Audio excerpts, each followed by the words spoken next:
I'm joined now by Dr. Jeffrey Lieberman, Chair of Psychiatry at Columbia University. He's also the host of the Shrink Speak podcast. Dr. Lieberman, good to have you with us. Thank you so much. As we just heard there from our colleague, staggering numbers of people there for, all walks of life, doctors, nurses, people who are losing their jobs, their incomes, not sure how they're going to make ends meet. This is a very difficult time for our country. What is the takeaway here? What would be the message to those people who are finding themselves, in a very difficult position? We're in the midst of this crisis. The world is not coming to an end, but this is one of the most serious things that we've ever faced in our lifetimes.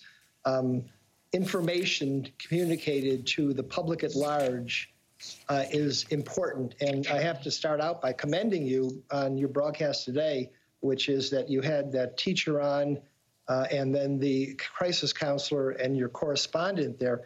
They got everything spot on in terms of what they said. So I really compliment you on that, because that's not always the case with the news media. In terms of how we manage this crisis in its totality, just to try to frame it, because there's an old saying, to name it is to tame it. If you can get some understanding of the situation and what the degree of threat is, then you're in a better way to try and deal with the emotions and the fear it's instilling. So the first thing is that we're now struggling to address the medical threat. Who's going to get infected? How bad is it going to be? Is there going to be a treatment? How do I get tested? That's the key priority now. That will dissipate. And probably within weeks or months, it'll shift to the massive disruption that this event has had to everybody's lives, to society, to their livelihoods, and to the economy.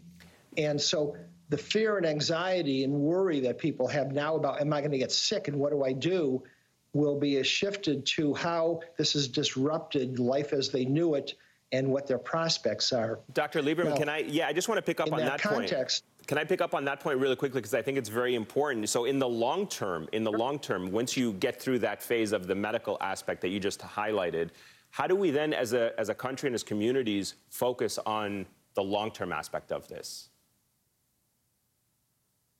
Well, in this case, anxiety is something that people think, is a symptom I don't want to experience. There should be some treatment for it. In this case, you have to be anxious. You have to be worried. So it's appropriate.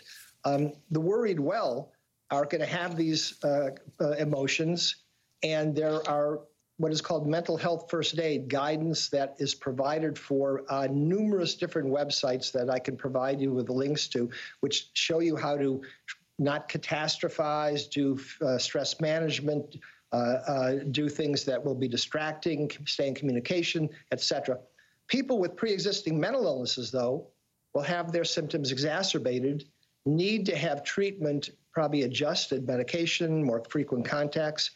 And one of the silver linings of this, as your correspondent pointed out, is that virtual or telemedicine is being used now extensively. And the HIPAA, the regulatory constraints have been relaxed, and they should, in the aftermath, continue to be relaxed.